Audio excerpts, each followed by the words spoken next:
I woke up that morning with a pain in my side that I had never felt before. It wasn't just an ache, the kind you get when it's going to rain or when you've been on your feet too long. This was sharp. It felt like someone was twisting a hot knife right into the lower right side of my stomach. I gasped, sitting up in bed, clutching my abdomen. My first thought wasn't to call a doctor. It wasn't to check my temperature. My first thought was, I don't have time for this. I looked at the clock. It was 6 a.m. I had to be up. Today was the day.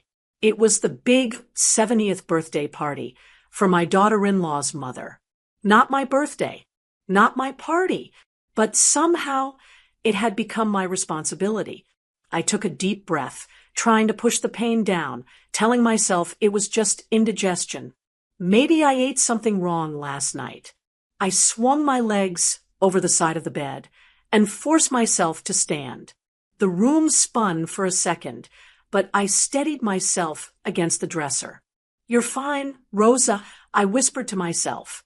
"You're just tired. Push through it. That's what we do, isn't it? We push through. We ignore the signals our bodies send us because someone else needs us. My son, Harry, and his wife, Jacqueline, needed me. They needed this party to be perfect. They needed to impress Jacqueline's family, her friends, their circle. And because they couldn't afford the lifestyle they tried so hard to project, they needed my wallet, too. I made my way to the kitchen, moving slower than usual. Every step sent a jolt through my side. I drank a glass of water, hoping it would settle things, but it only made me feel nauseous. I looked at the calendar on the fridge. Circled in big red ink was today's date, Nancy's 70th birthday bash. Nancy is Jacqueline's mother, a nice enough woman, I suppose, but she has never lifted a finger to help Harry and Jacqueline the way I have. Yet, she was getting the party of the century, and I was the one paying for it. 2 weeks ago, Harry had come to me with that look on his face. "You know the one. That I'm in a bind, Mom. Look." He sat at this very kitchen table, wringing his hands, telling me how the catering company required a deposit they didn't have. He said work was slow. He said Jacqueline was stressed. He said it would mean the world to them if I could help out, just this once. Just this once turned into a check for $3,500. That was the deposit for the venue and the food. I'm a widow. My husband left me comfortable, but I am not rich. That money was meant for my house repairs. Maybe a trip I've been putting off for 10 years. But I wrote the check because that's what a good mother does. She saves the day. I shook my head, trying to clear the resentment that was bubbling up along with the pain. I had promised to bake the special cupcakes for the dessert table because the caterer charged extra for pastries. 3 dozen gourmet cupcakes.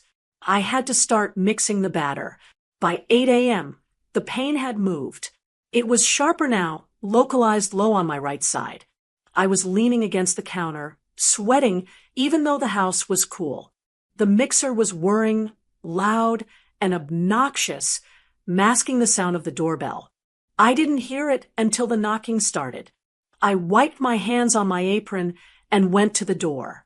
It was Harry and Jacqueline with my 2 grandkids, Leo and Sophie. "Hey, Mom."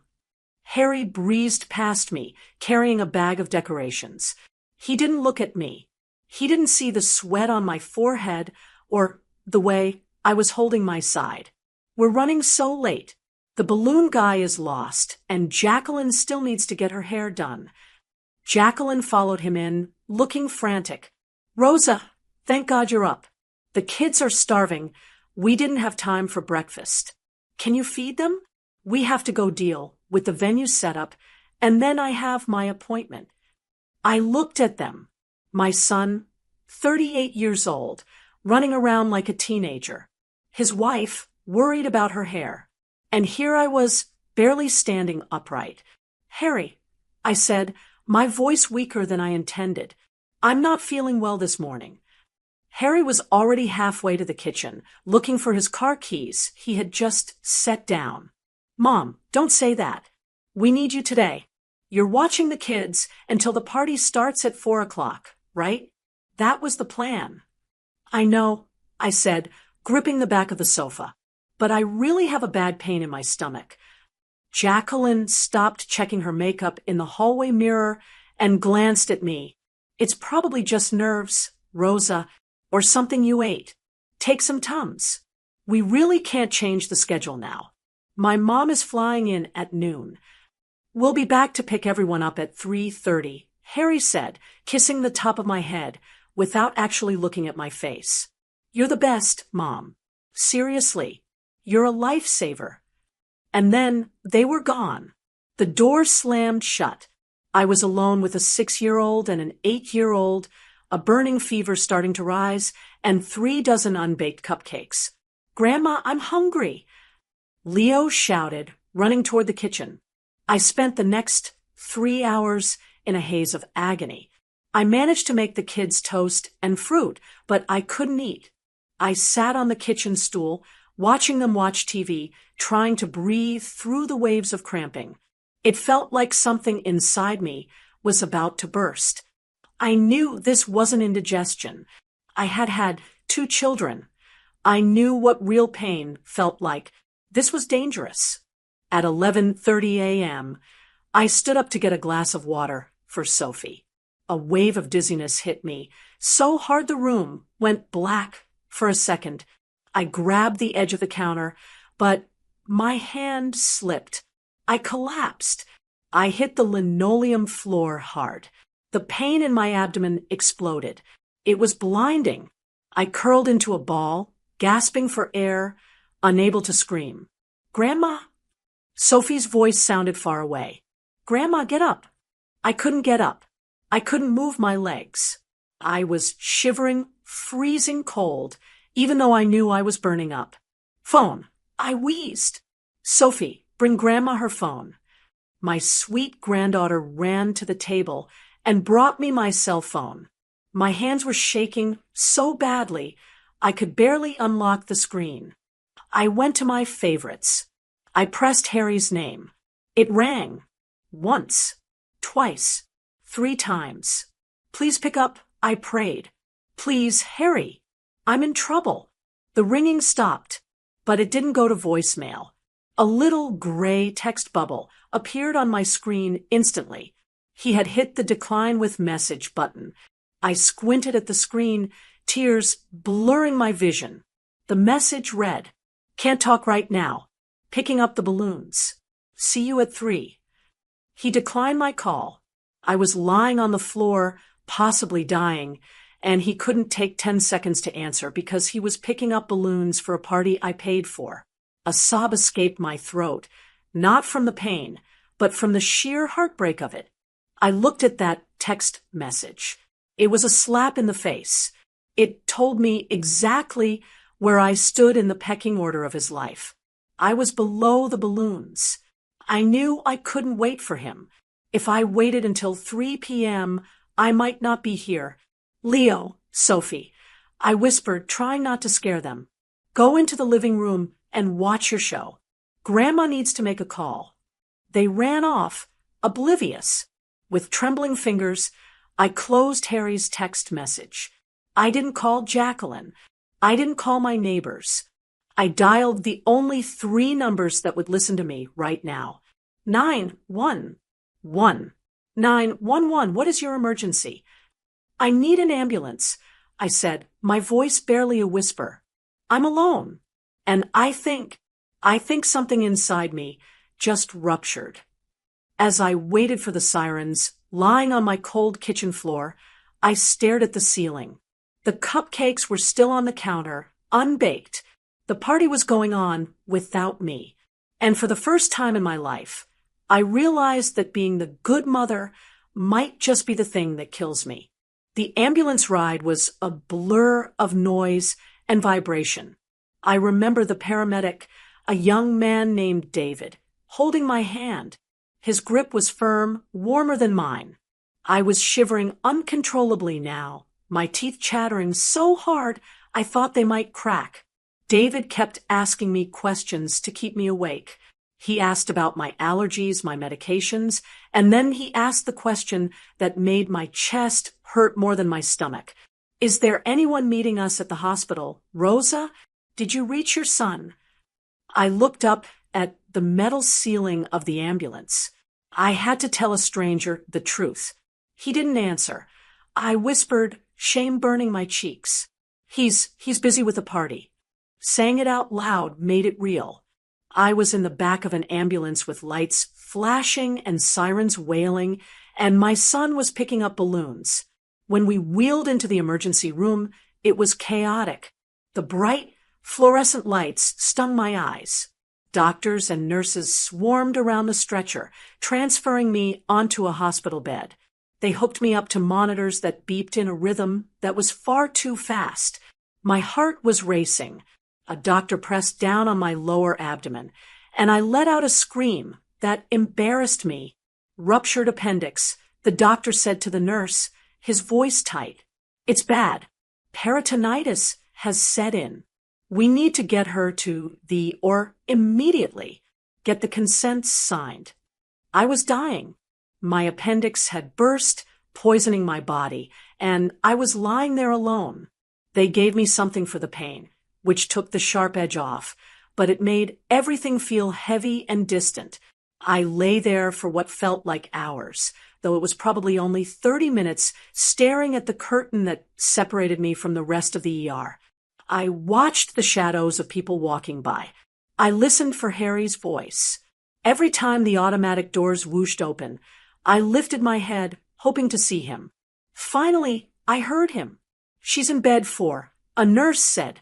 The curtain was pulled back, and there he was, my son. But he didn't look like a son rushing to his mother's deathbed. He looked like a man who had been interrupted during an important business meeting. Harry was wearing his navy blue suit, the one I bought him for his last interview. He looked sharp, handsome. Beside him was Jacqueline. She was wearing a shimmering gold cocktail dress, her hair done up in an elaborate twist, her makeup flawless.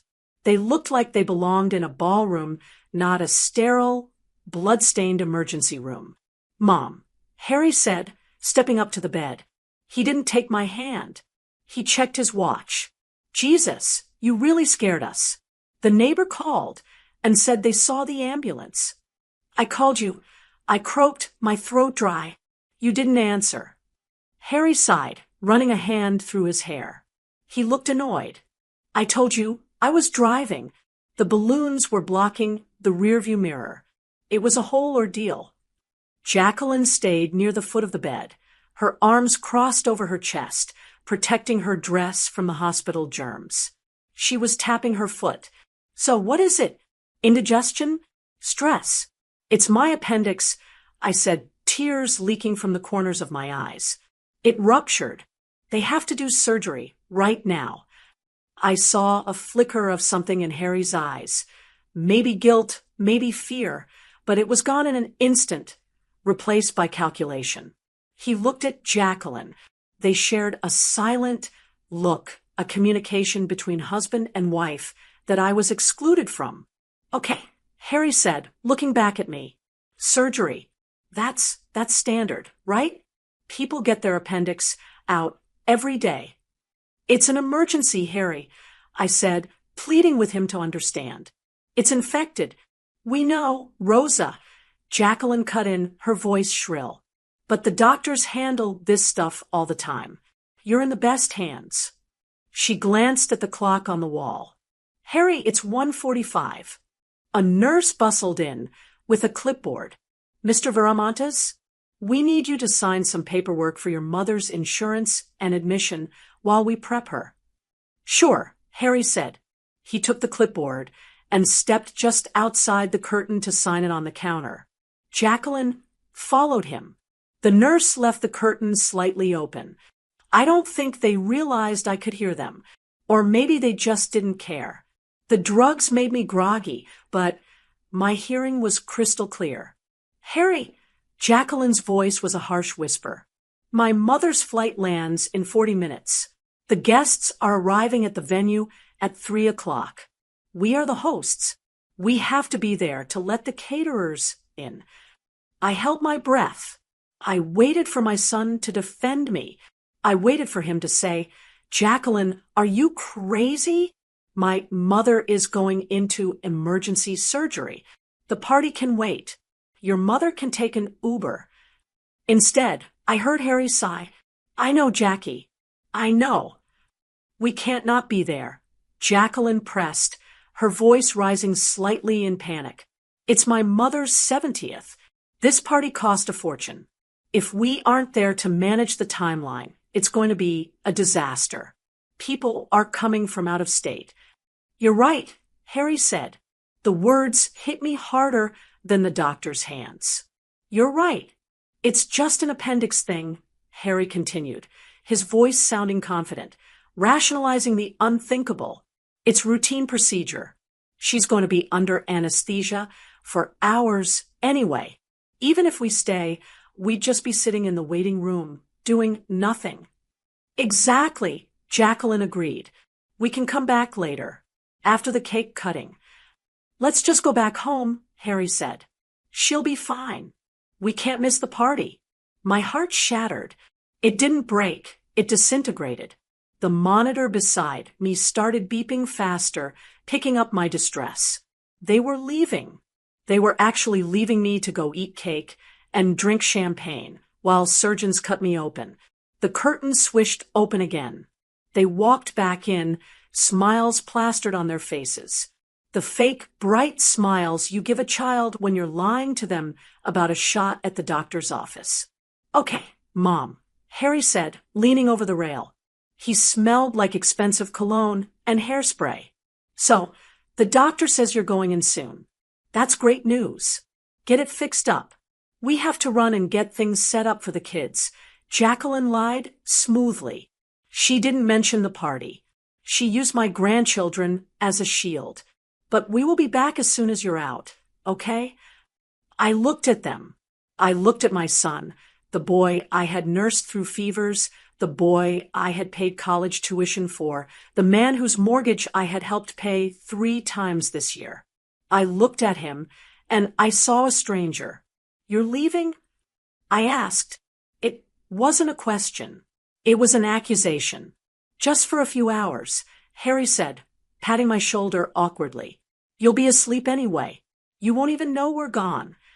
He leaned down and gave me a quick, dry peck on the forehead. It felt like a betrayal. "We'll be back after the cake cutting, Mom," he said, slipping up. He caught himself, but didn't correct it. "You're strong. You're the strongest woman I know. You got this. Love you, Rosa. Good luck," Jacqueline called out, already walking toward the exit, her gold dress swishing around her legs.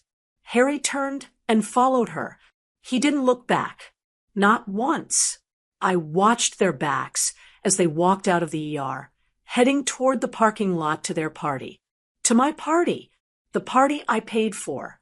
A moment later, 2 orderlies came to unlock the wheels of my bed. "Ready for the ride up to the or, sweetie?" one of them asked kindly. I nodded, unable to speak. Tears rolled down my temples and into my ears. "Don't worry," the orderly said, seeing my face. "Your family will be right here, waiting when you wake up. They always are." I closed my eyes as the gurney began to move. No, I thought. No, they won't. I was wheeled into the operating room alone. The cold air of the surgical suite hit my skin, but it was nothing compared to the coldness settling in my heart. As the anesthesiologist placed the mask over my face and told me to count backward from 10, I made a promise to myself. 10. They chose the party. 9. They left me. 8. I am done being the victim. When the darkness took me, I wasn't just a mother anymore. I was a woman who had finally seen the truth. And when I woke up, everything was going to be different. Waking up from surgery is a lonely experience, even under the best circumstances. It feels like swimming up from the bottom of a deep, dark lake. My eyelids felt heavy, glued shut by exhaustion and the remnants of anesthesia. My mouth was dry, like I had swallowed a handful of sand. But the first thing I noticed wasn't the thirst or the dull throb in my side where they had cut me open. It was the silence. I blinked my eyes open, the bright hospital lights assaulting my senses. I turned my head to the right, instinctively looking for the chair. You know the chair? I mean, the uncomfortable vinyl recliner in the corner of every recovery room where your person sits. When my husband, Roberto, was alive, he was always in that chair, holding a magazine. He wasn't reading, watching my chest rise and fall.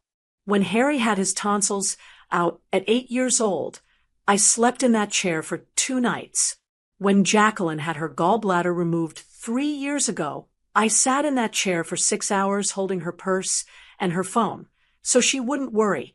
I looked at the chair. It was empty. There was no jacket draped over the back, no half-drunk cup of coffee on the little tray table, just empty gray vinyl.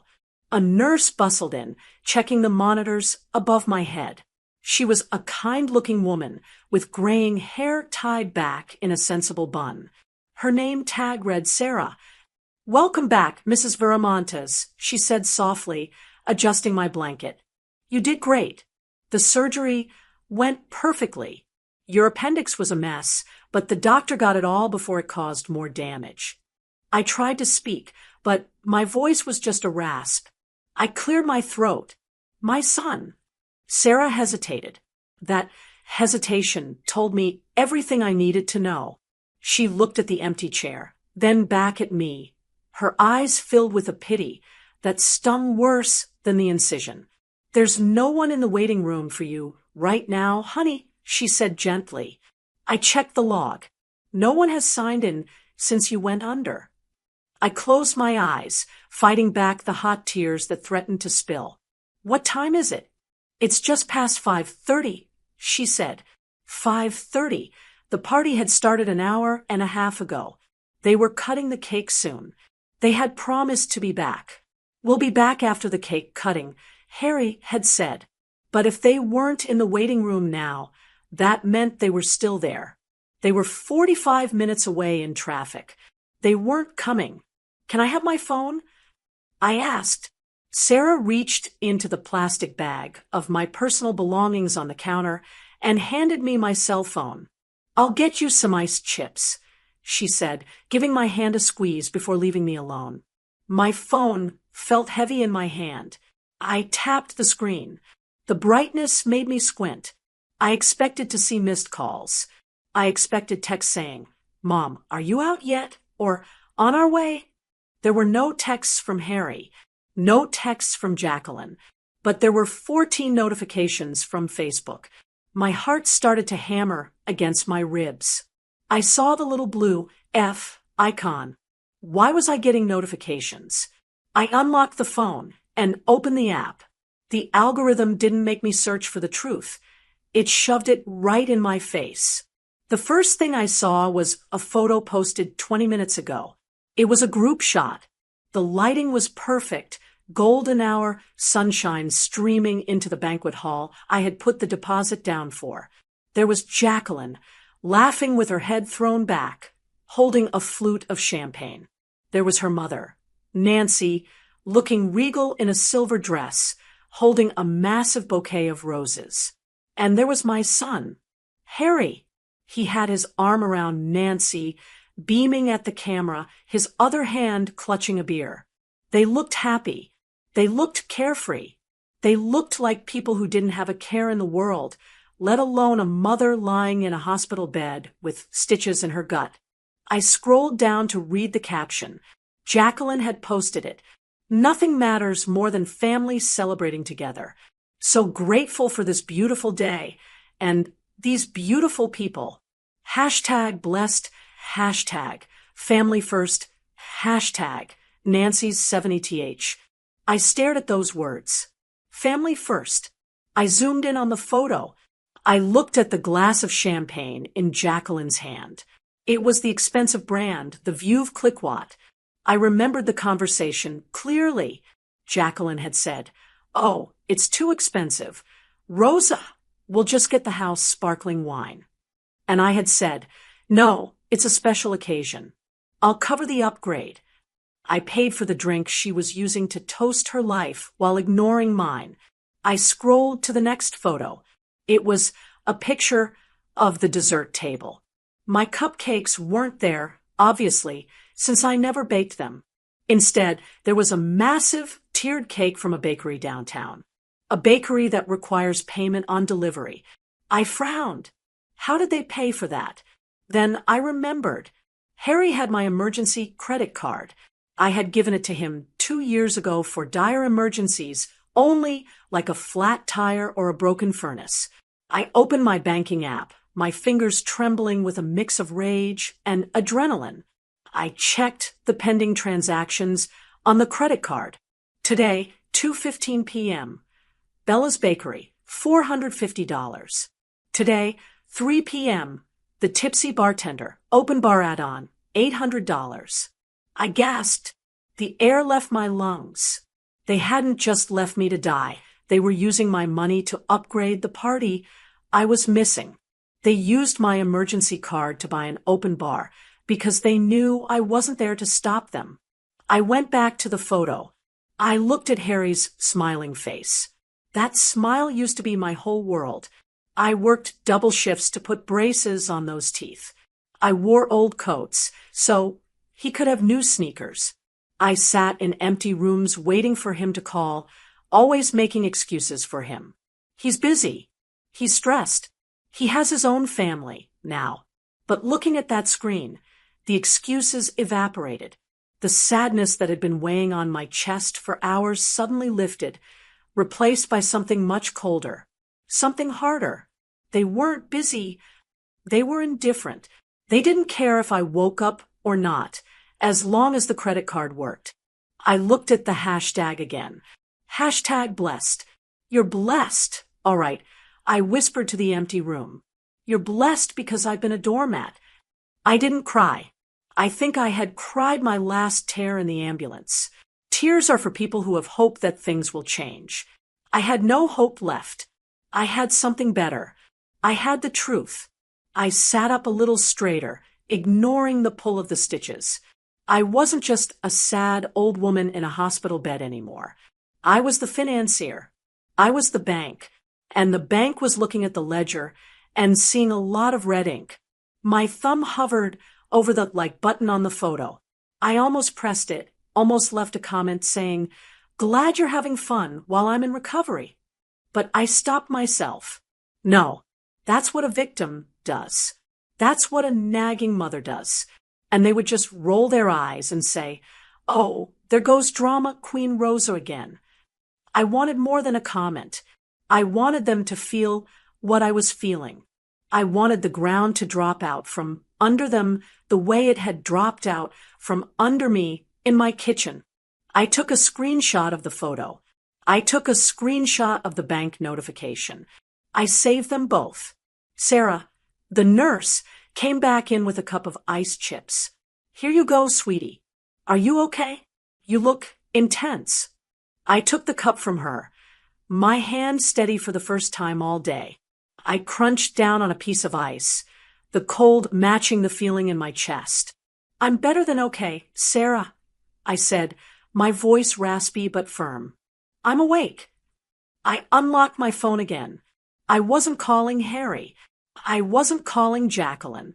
I went to my contacts and found the number for the catering manager at the venue. I knew he would be there, overseeing the dinner service. It was 5:45 p.m. Dinner was just being served. The balance of the bill, another $4,000, was due to be run on my card at 8 p.m. I looked at the call button. "Let's see how much you enjoy the party when the music stops," I whispered. I pressed the button. It was time to get to work. The phone felt like a weapon in my hand. It was no longer just a device for checking the weather or looking at pictures of my grandchildren. It was the control center for my life, a life I had let slip out of my hands for far too long. I didn't call the caterer first. I needed courage. I dialed Marisol. Marisol has been my best friend since we were 22. She's the kind of woman who doesn't whisper. She roars. When she answered, her voice was light, expecting a casual chat. Rosa, I was just wondering about you. I haven't seen any pictures of you at the party yet. Are you hiding in the kitchen? I'm not at the party, Mari, I said, my voice steady despite the trembling in my hands.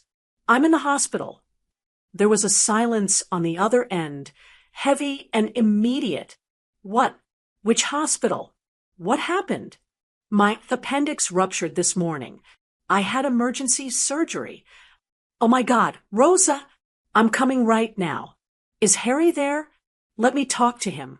I want to know why he didn't call me. Harry isn't here, I said, looking at the empty chair again. The sight of it hardened my resolve. He dropped me off at the ER, waited until I went under, and then left. He went to the party, Marisol. He and Jacqueline are there right now, drinking champagne and toasting to family. I heard a sound on the other end that can only be described as a growl. He did what? Marisol shouted. I had to pull the phone away from my ear. He left his mother in surgery to go to a birthday party? That ungrateful, selfish little. Rosa, I am getting in my car. I am driving to that venue, and I am going to drag him out by his ear in front of everyone. I will make a scene they will never forget. A part of me wanted that. I wanted Marisol to storm in like a hurricane and shame them. But then I looked at the bank notification on my screen. I looked at the unauthorized charge for the open bar. Screaming fades. Embarrassment passes. I needed to do something that would last. I needed them to understand that the well had run dry. No, I said firmly. No scene, Marisol. Sit down. But Rosa, I don't want noise. I interrupted her. I want consequences. I'm done paying for people who don't care if I live or die. I need you to just listen to me. I'm going to make some calls. What are you going to do? She asked, her voice lowering, sensing the shift in me. I'm closing the bank. I said, I'll call you back when it's done. I hung up before she could argue. My heart was pounding, not from fear, but from adrenaline. It was the first time in years I felt truly in control. I searched my contacts for Gary, banquet manager. I knew Gary. I had sat in his office 3 months ago, writing the deposit check because Harry's credit score was too low to book the venue. Gary was a nice man, a professional. He would be at the event tonight, supervising the dinner service. I pressed call. Viramonta's party. This is Gary speaking. He answered on the second ring. I could hear the hum of the party in the background, clinking silverware, the murmur of conversation, soft jazz music. It sounded expensive. It sounded like my money. Gary, it's Rosa Viramontes. I said, Mrs. Viramontes, we missed you during the appetizers. I hope you're on your way. The main course is just coming out. I won't be making it, Gary. I said, I'm currently in the recovery room at St. Jude's Hospital. I had emergency surgery this afternoon. Oh, I am so sorry to hear that. His voice dropped to a professional hush. Is everything all right? Your son mentioned you weren't feeling well, but he didn't say it was serious. He didn't, did he? I let that hang in the air for a second. Gary, I'm calling about the bill. You have my Visa card on file for the final balance due tonight, correct? Yes, ma'am. We usually run the final total, including any add-ons, at the end of the night. About 9 p.m. Do not run that card. I said clearly. There was a pause. The background noise seemed to fade away. I beg your pardon? I am revoking authorization for any further charges on that card effective immediately, I said. I sounded like a lawyer, not a mother. I paid the deposit. That was my gift. But I am not paying the final balance. And I am certainly not paying for the $800 open bar upgrade my son added without my permission. Mrs. Viramontes, Gary sounded nervous now. You know, the contract states the balance must be settled before the event concludes. If the card on file isn't authorized, then you will have to collect payment from the host present at the event, I said. That would be Harry. He is enjoying the party. He can pay for it. I see, Gary stammered. This is highly irregular. If he cannot pay, then you stop the service, I said ruthlessly. That is between you and him. My card is locked, Gary. If you try to run it, it will decline. I just wanted to give you a heads up, so you don't get stiffed. Okay, Gary said, his voice tight. I will speak with Harry immediately. I hung up. I imagined Gary walking onto the floor, tapping Harry on the shoulder in the middle of his meal, and handing him a bill for $4,000 that he didn't have. I wasn't done. I opened my email. Just yesterday, I had finalized the surprise gift for the evening. I had booked a week-long cruise for Jacqueline's parents, Nancy, and Bob. It was supposed to be the grand finale of the night. Harry was going to announce it during the toasts. I had paid $2,000 for it. I found the confirmation email from the travel agency. I clicked the Manage Booking link. My finger hovered over the options. There was a cancellation fee of $200, but the rest was refundable to my card. I thought about Nancy. She was a nice woman, but she was sitting there eating my food while I bled into a hospital gown. She hadn't called. She hadn't texted. I clicked Cancel Booking. A confirmation box popped up. Are you sure you want to cancel this trip? I'm sure, I said out loud. Booking canceled. Refund initiating. It was gone. The grand finale was now just empty air. Harry would stand up to make a speech and have nothing to give. I took a deep breath. My chest felt lighter. The heavy weight of obligation was lifting off my shoulders. I had one last thing to do, the most public thing. I opened the camera on my phone. I flipped it to selfie mode. The image staring back at me was shocking. My skin was pale, almost gray. There were dark circles under my eyes. My hair was matted to my forehead from sweat. The blue hospital gown was unflattering, and the 4-tube taped to my hand was clearly visible. My instinct was to fix my hair, to find better lighting, to smile, so people wouldn't worry. No, I told myself, no more filters, no more pretending everything is fine. I snapped the picture. It was ugly. It was real. I opened Facebook. I uploaded the photo. My thumb moved to the caption box. I needed the world to know, not for sympathy, but for accountability. If I stayed silent, they would spin a story. They would say I was resting or under the weather. They would hide the ugliness of what they did. I typed slowly, making sure every word landed like a punch. Surgery was a success. Alone in recovery, while my family enjoys the party I paid for. Enjoy the champagne, Harry. It's the last thing I'm buying. I read it over. It was brutal.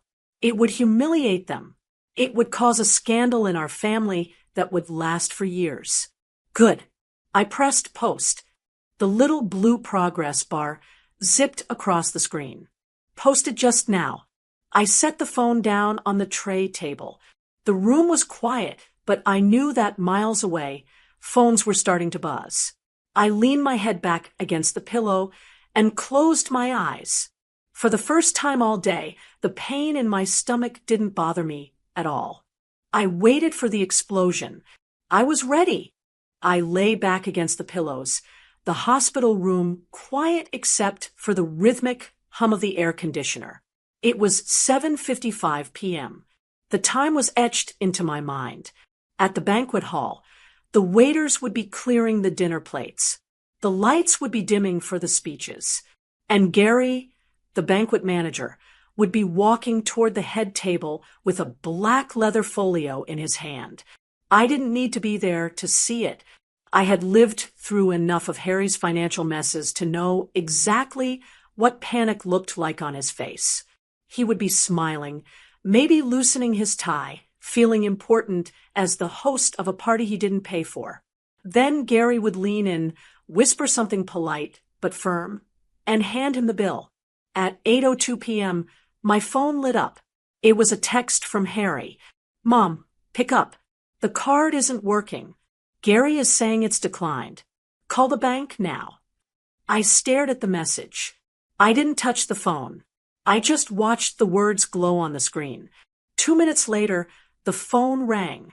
It was Harry. I let it ring. The screen went dark, then lit up again immediately. He was calling back. "Please, Mom. Gary is standing right here. It's embarrassing. Just call the bank and authorize the charge. It's $4,200. $4,200. So he had added even more than I thought. Maybe extra appetizers? A tip for the bartender? It didn't matter. The Bank of Rosa was closed for business. I imagined the scene. Gary was a professional, but he had a business to run. He wasn't going to let them cut the cake or open the dance floor until the balance was settled. The music would stop. The waiters would freeze in place. At 8:15 p.m., the tone of the messages changed. It wasn't just about the money anymore. My Facebook post had started to circulate. The first notification came from my niece, Carla, who was at the party. She commented on my photo. "Tia, oh my God, are you okay? We are at the party. Harry said you were just resting at home with a migraine. Why are you in a hospital gown?" Then another comment from my neighbor, Mrs. Higgins, who was also a guest. "Rosa, honey, I am looking at your son right now. He is arguing with the waiter. We had no idea you were in surgery. This is terrible." I could visualize it perfectly. The ding of notifications would be rippling through the room like popcorn popping. One person checks their phone, gasps, and shows the person next to them. Then that person checks. Heads would turn. The whispers would start. "She's alone. They left her in the ER. Wait, didn't Harry say she paid for this?" The phone rang again.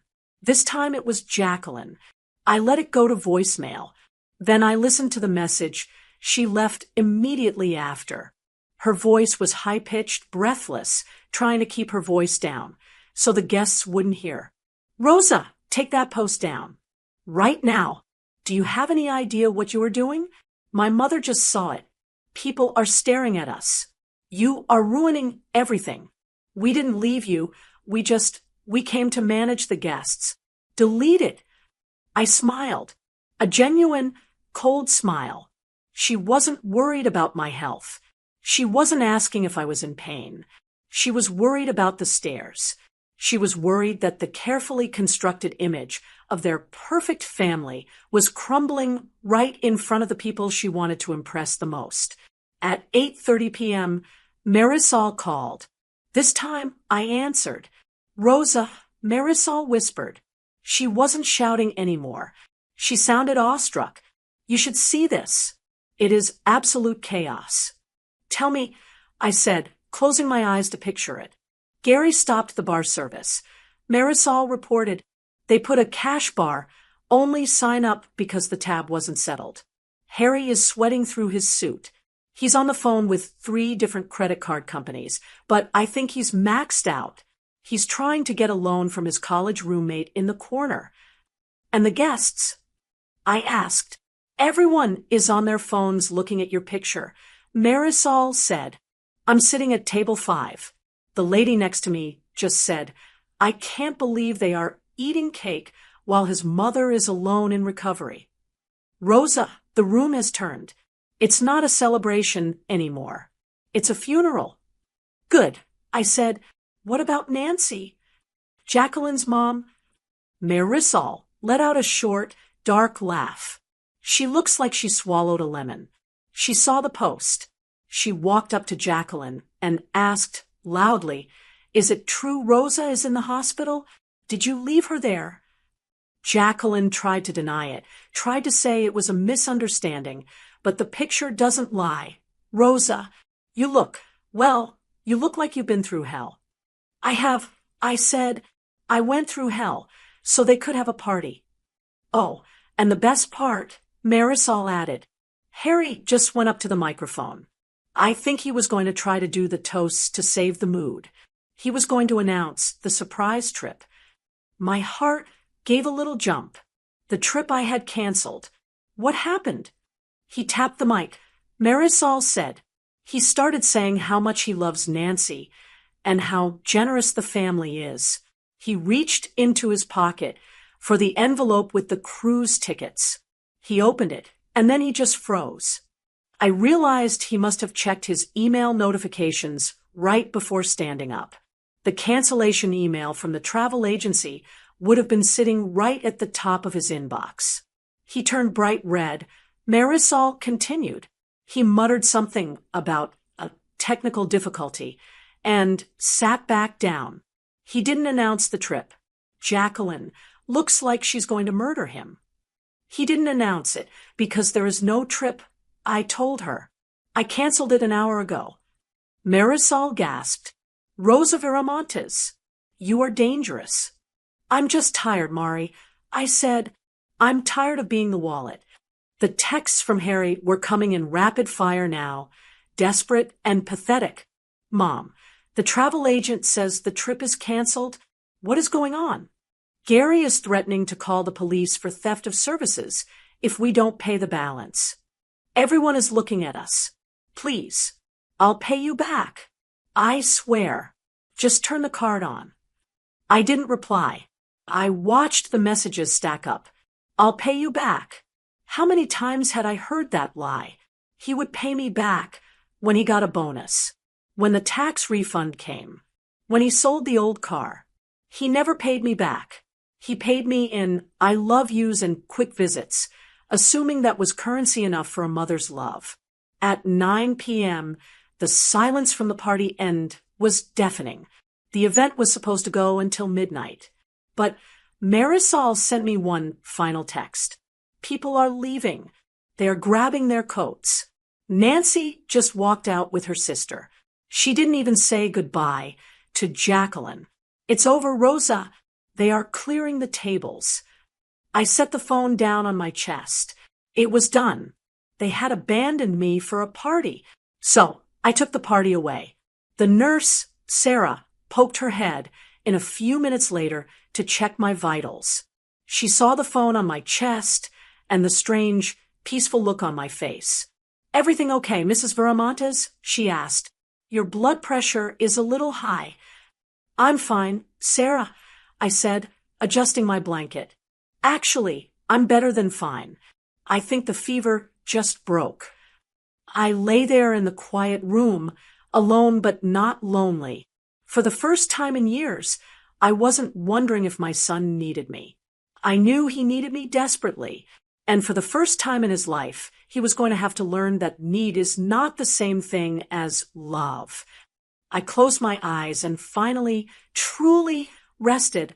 The surgery had removed my appendix, but tonight I had removed something far more toxic from my life.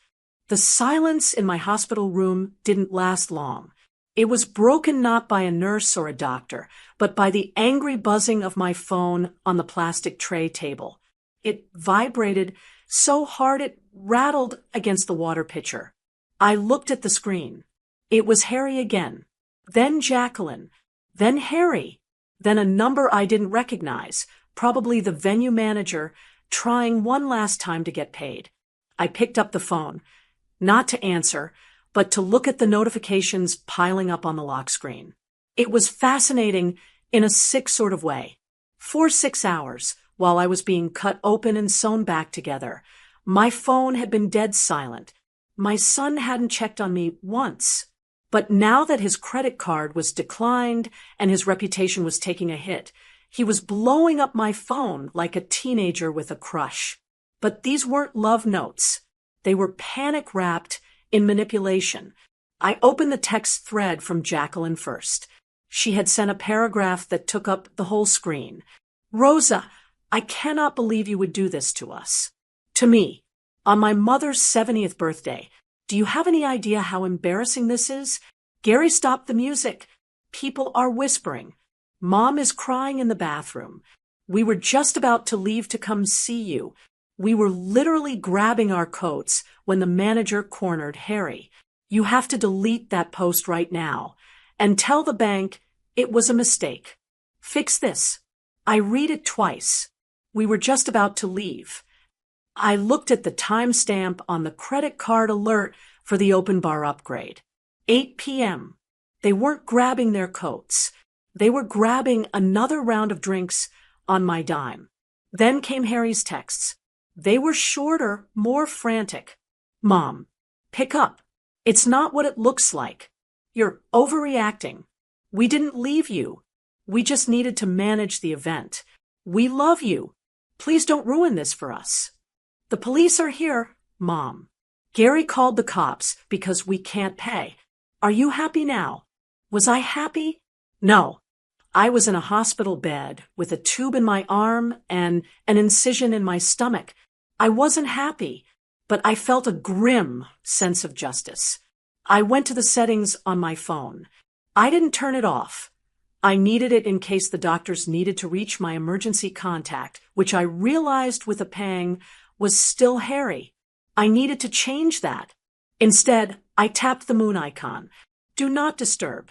The buzzing stopped. The room went quiet again.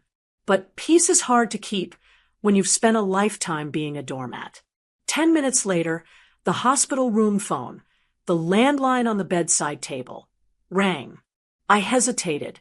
Only a few people had that number. I picked it up. Hello? Rosa? It's your cousin Brenda. Brenda, of course. Brenda, who lives 3 towns over and thinks family appearances are more important than oxygen. She must have seen the Facebook post. Or worse, someone at the party had called her to gossip. Hi, Brenda, I said, my voice tired. I'm recovering from surgery, so I can't talk long. I know, I saw your post, Brenda said. The way she said post sounded like she was saying crime. Rosa, honey, are you sure you're thinking clearly? Maybe the anesthesia is making you emotional. I'm very clear, Brenda. I said, well, it's just airing your dirty laundry online like that. Brenda clucked her tongue. It's not dignified. Rosa, you know how hard Harry and Jacqueline try. They're young. They make mistakes. But to humiliate them in front of the whole town, Nancy called me in tears. She said you ruined her birthday. Nancy's birthday? I asked, gripping the phone tighter. Brenda, my appendix burst. I was alone in the ER. Harry left me there to go eat cake.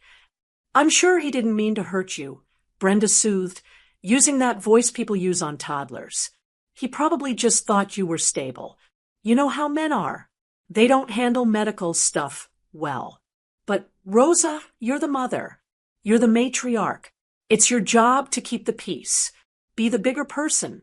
Take the post down, pay the bill, and deal with it privately tomorrow. Don't let them be arrested over a misunderstanding. It wasn't a misunderstanding, I said, and I'm done being the bigger person. I'm tired of being the bigger person. It's shrinking me. You're being petty, Brenda snapped, her nice facade dropping. You're an old woman holding a grudge against your own son. You'll regret this when they stop letting you see the grandkids. Click. I hung up on her. My hand was shaking. You're being petty. The words echoed in the quiet room. Doubt, cold and slippery, started to creep in. Was I being petty? Was I being vindictive? I thought about my grandkids, Leo and Sophie.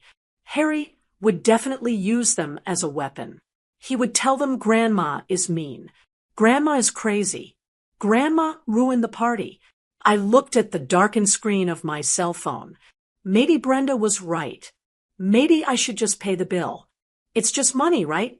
I could fix this. I could call Gary, give him the card number, and tell Harry we would talk later. That's what the good mother does. She swallows the poison, so her children don't have to taste it. My thumb hovered over the phone. I was about to turn off Do Not Disturb. I was about to cave. Then the door to my room flew open. It wasn't a nurse. It was Marisol. She looked like a storm cloud in a bright red raincoat.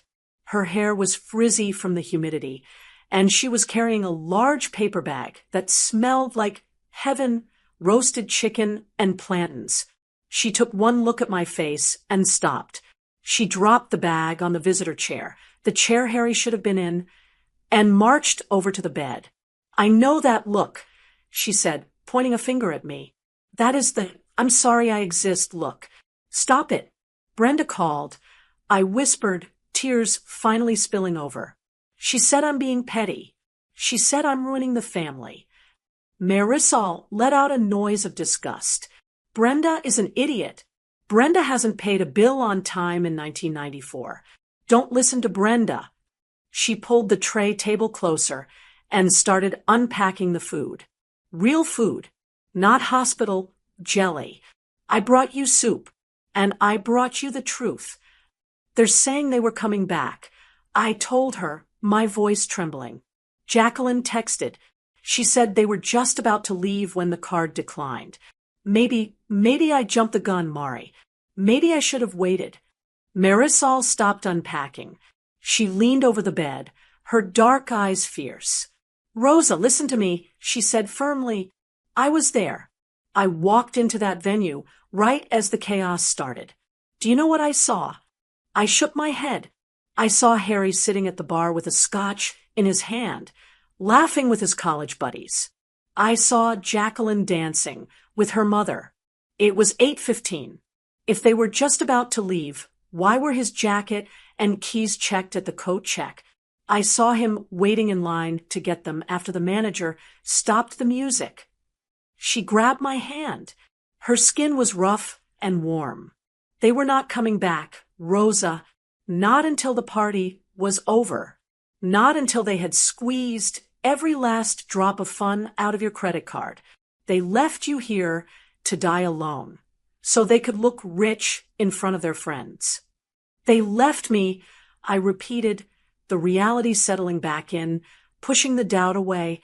They did, Marisol said. And now they are panicking, not because they are worried about your appendix, but because you took away their ATM card. That is not love, Rosa. That is usage. She took my phone from the tray table. "Is this on silent?" "Do not disturb," I said. "Good," Marisol said.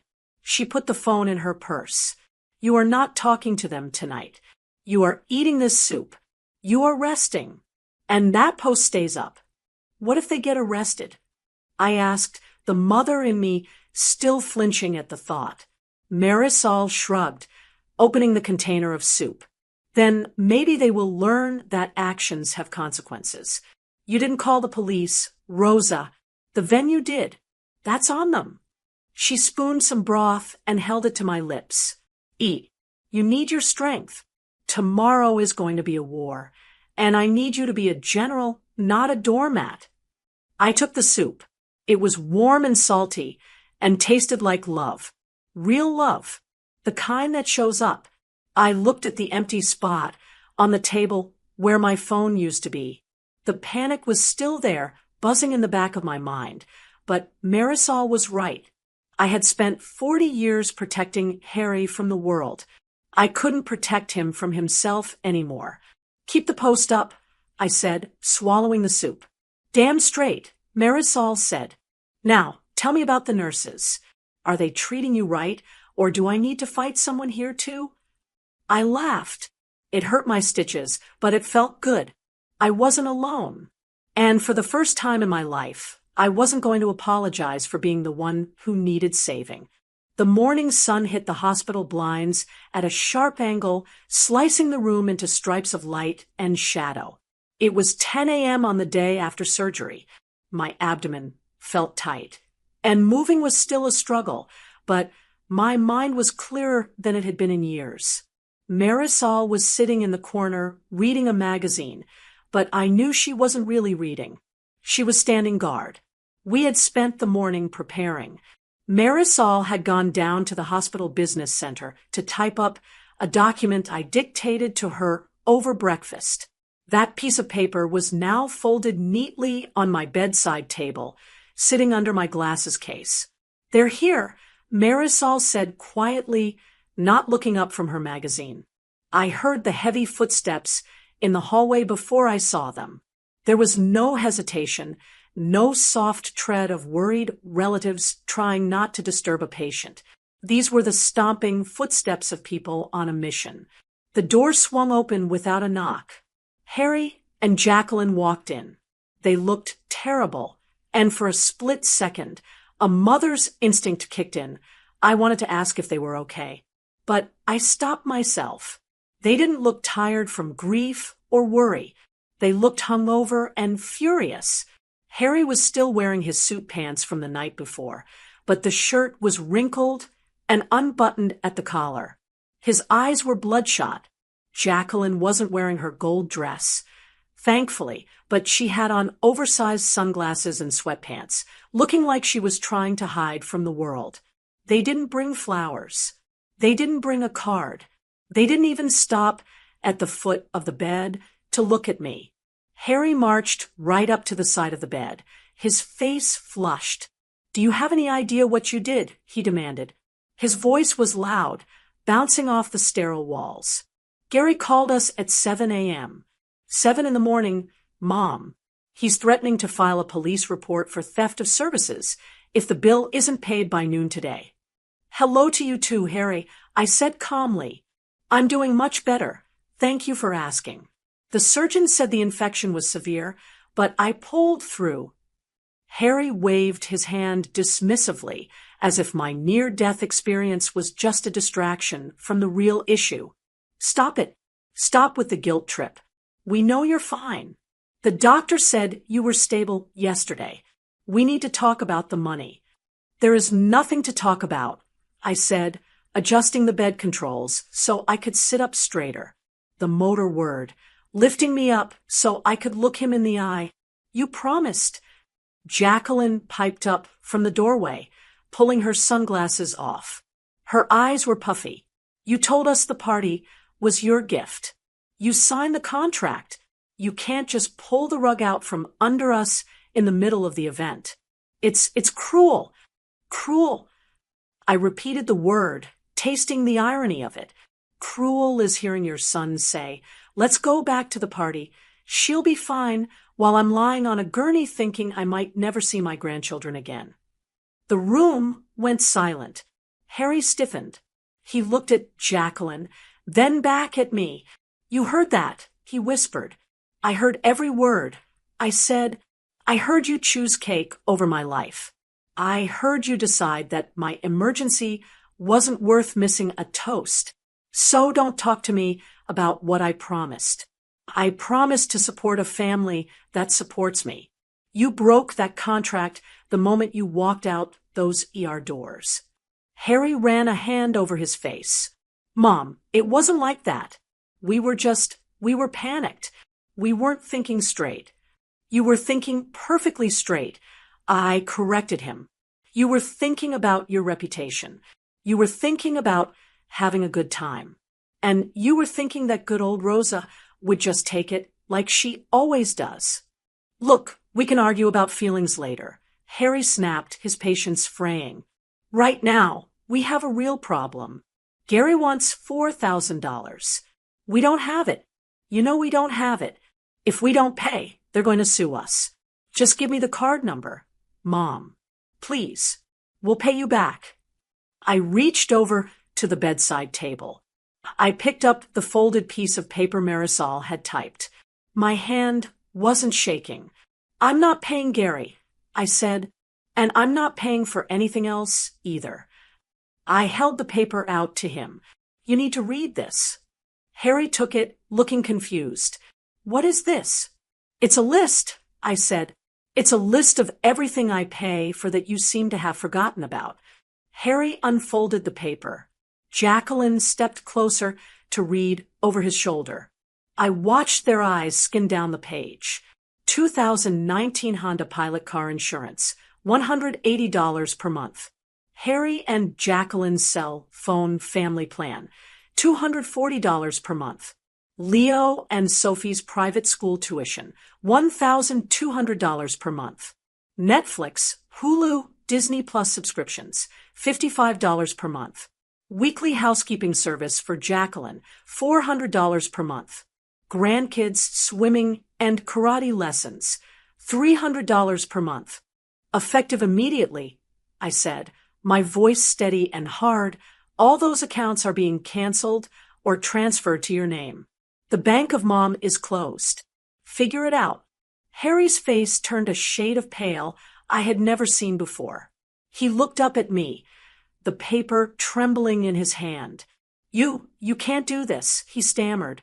Mom, this is thousands of dollars a month. We can't afford this.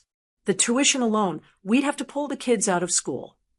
Then pull them out, I said, or get a second job, or sell the new car. That's what adults do, Harry. They pay for their own lives. You're punishing the kids.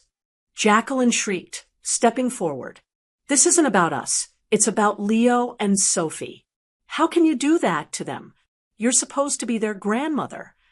I am their grandmother, I said. I am not their father, and I am not their mother.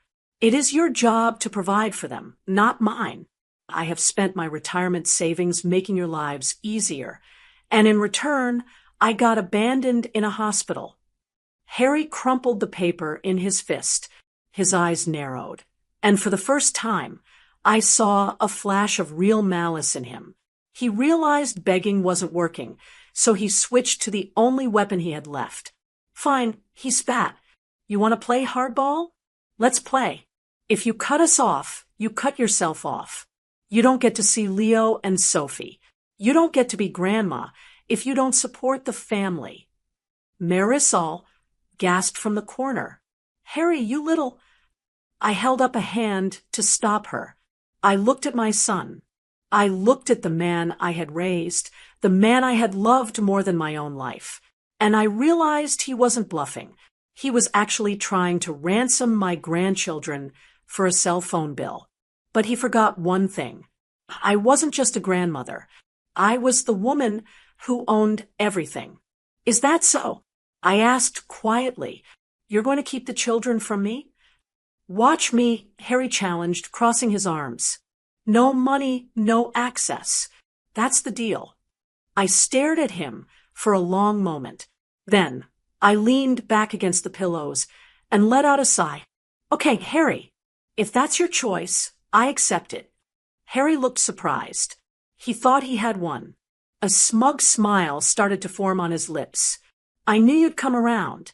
So, about the caterer. I'm not done. I interrupted him, my voice turning to ice. If you keep those children from me, I will call my lawyer, Mr. Henderson, this afternoon. You know him. He holds the deed to the house you're living in. The house I own, Harry. The one I let you live in rent-free. The smug smile vanished. I will have Mr. Henderson draft an eviction notice. I continued, speaking slowly so every word sank in. I will give you 30 days to vacate, and then I will rewrite my will. Currently, you and Jacqueline get everything. The house, the savings, the investments. But if you play this game with me, I will leave every single penny to the local cat shelter. I will leave you nothing. Not the house, not the jewelry, not even a spoon. Harry's mouth opened, but no sound came out. He looked at Jacqueline. She looked terrified. They were living in my house. They were driving cars I insured. They were living a life built entirely on my foundation. So, I said, folding my hands in my lap, you can keep the kids from me. That is your right as a parent. But make sure you have a place to sleep next month before you make that decision. Try me, Harry. Just try me. The silence in the room was heavy, suffocating. Harry looked at the crumpled list in his hand, then at me. He saw something he hadn't seen before. He saw that I wasn't afraid of him anymore. Mom. He started, his voice cracking. The malice was gone. replaced by pure fear. Get out, I said. I pointed to the door. Go pay your catering bill. Sell your watch if you have to, but get out of my room. My blood pressure is going up, and I don't want to pay for another day in the hospital. Harry stood there for another second, looking for a way out, looking for a weakness. He found none. He turned around, grabbed Jacqueline by the arm, and walked out the door. As the door clicked shut, the tension left my body in a rush. I slumped back against the pillows, trembling slightly. Marisol stood up and walked over to the bed. She didn't say anything. She just took my hand and squeezed it. I did it, I whispered. You did, Marisol said, smiling. And I have never been more proud of you. I looked at the closed door. It hurt. God, it hurt to see my son look at me with such hate. But for the first time in years, I felt safe. I had built a wall, and they couldn't hurt me anymore. I was free. 3 months have passed since I woke up in that recovery room alone. 3 months since I looked at a Facebook photo and decided I was done being a doormat. I looked in the mirror this morning. The woman staring back at me didn't look like the pale, gray ghost from the hospital selfie. My cheeks had color. My hair was cut in a short, stylish bob that Marisol talked me into. And the most important thing? The heaviness in my chest was gone. I zipped up my suitcase. It was the big red one, the one I hadn't used since my husband passed away. It was packed with swimsuits, sundresses, and evening wear. I looked around the room. It wasn't the master bedroom of the big colonial house on Elm Street, where I had lived for 40 years. That house is sold. The for sale sign went up 2 weeks after I left the hospital. Harry didn't believe me at first. He thought I was bluffing about the eviction. But when Mr. Henderson, my lawyer, sent him the formal notice that I was liquidating the asset, reality hit him hard. Harry and Jacqueline had to move out. They couldn't afford to buy the house from me at market value, not without my help for the down payment, which I obviously didn't provide. Selling that house was the hardest and easiest thing I've ever done. It was full of memories, yes, but it was also a museum of my past life, a big, empty space where I waited for people to visit me. Now, I live in the Palms, a 55-plus community on the other side of town. It's vibrant here. I have a 2-bedroom condo that is easy to clean. I have a garden I can actually manage. And best of all, I have neighbors who check on me because they are friends, not because they want a loan. My phone buzzed on the nightstand. I glanced at it. It was Harry. In the old days, I would have dropped everything to answer. I would have worried there was an emergency. Now, I finished folding my silk scarf and placed it gently in the suitcase before I picked up the phone. "Hello, Harry," I said. "Hey, Mom." His voice sounded tired. He sounds tired a lot these days. "Just calling to check in. How are you?" "I'm doing wonderful," I said honestly. "Just packing." "Right. The cruise," he said. There was a pause. I could hear the hesitation in his voice. "Listen, Mom, I was wondering if you're going to be gone for 2 weeks, maybe we could come over and check on your place, water the plants." I smiled. I knew what checking on the place meant. It meant looking in the fridge for food. It meant escaping their cramped apartment. Harry and Jacqueline are struggling. I won't lie, it's hard for a mother to watch. They had to trade in the luxury SUV for a used sedan. They moved into a 2-bedroom apartment that Jacqueline complains is claustrophobic. They had to cancel the country club membership, but they are doing it. Harry got a second job, consulting on weekends. Jacqueline actually started selling some of her designer handbags online. They are surviving. They are learning how to be adults at nearly 40 years old. "That's sweet of you to offer, Harry," I said. "But my neighbor, Susan, is already handling the plants. She has a key." "Oh," he said. He sounded deflated. "Okay. Well, Have fun. The kids say hi. Tell them I love them. I said, I'll bring them a souvenir. I hung up. I do see the grandkids. I see them on Sundays for lunch. I pick them up, I take them for ice cream, and I drop them off. I don't babysit for free, so Jacqueline can get her nails done anymore. I am a grandmother, not a nanny. And strangely, Leo and Sophie seem to respect me more now. I'm not the furniture in the background anymore. I'm the grandma who travels. There was a knock at the door. It was Marisol. She was wearing a giant sun hat and dragging her own suitcase. Rosa, she shouted, the taxi is downstairs. The Bahamas are waiting for us. I laughed. I grabbed my purse and took one last look around my cozy, quiet condo.